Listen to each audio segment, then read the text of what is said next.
Yes, my name's Daniel Harding, not like a friend of mine's recently started calling me Hipster Henry VIII. So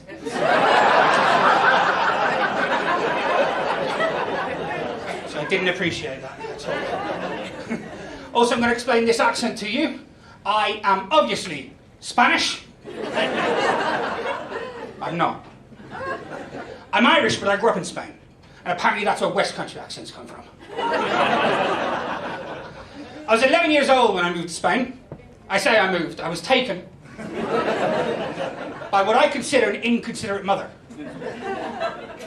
But people say to me, Dan, she showed you a new culture, new language, great food. She also exposed the ginger to the sun.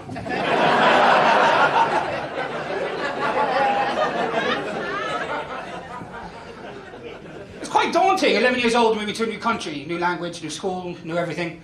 But I knew I was going to be okay when I found out that they put potatoes in everything. Your favourite? Patatas bravas? Do we know the literal translation to patatas bravas? No. It's fierce potato. That was also the nickname the kids gave me at school. It was very mean.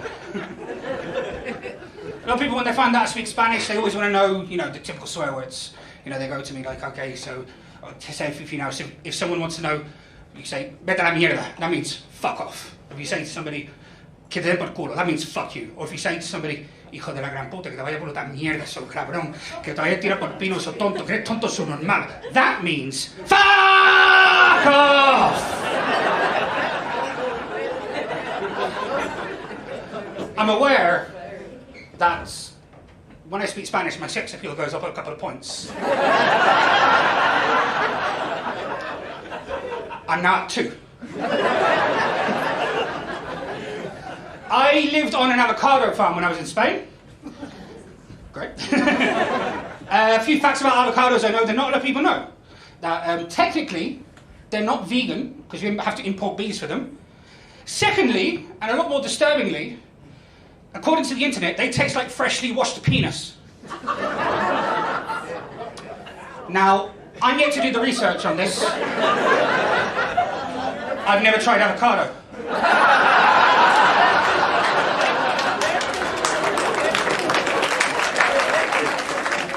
It's good to know there's a vegan alternative, though.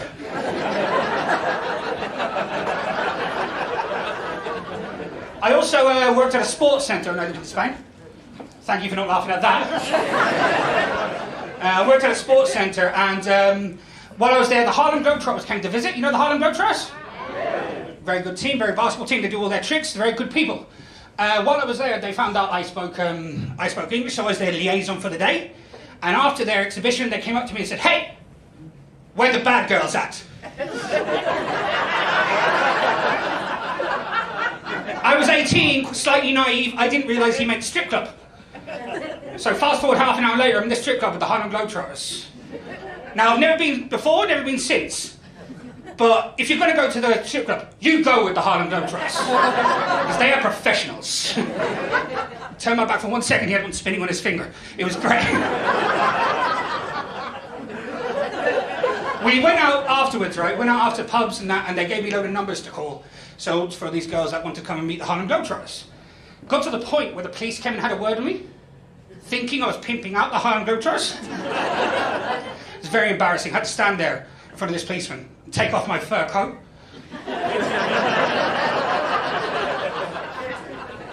It was a great night, one of the best nights of my life. A lot of times people ask me, "Dan, did you get laid that night?"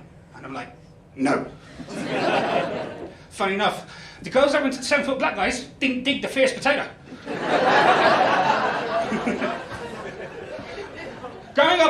Being Irish and growing up in Spain, it's kind of weird because I grew up with a very Spanish mentality, almost suave, smooth, like that, but also with this Irish body, essentially. Like, very Don Juan mentality, very Doner Kebab body. But I am trying to get a hold of it, man. I'm trying to get a hold of it. I've recently started trying to go to the gym again. Thank you very much. But I do have something. I've got something called. I've got a problem. I've got something called an underactive thyroid. Anyone know what an underactive thyroid is? Yeah. Well, for those of you that don't know, it's a gland in my neck that makes it really difficult to walk past Greggs. I'll be the fierce potato Dan Hardy. Thank you very much.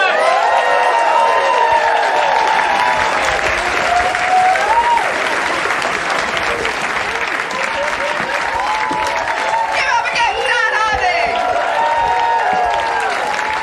Oh man, just such a run down there, and the tender lady situation was not good. Guys, we're going to move on to our next act. She's absolutely fantastic.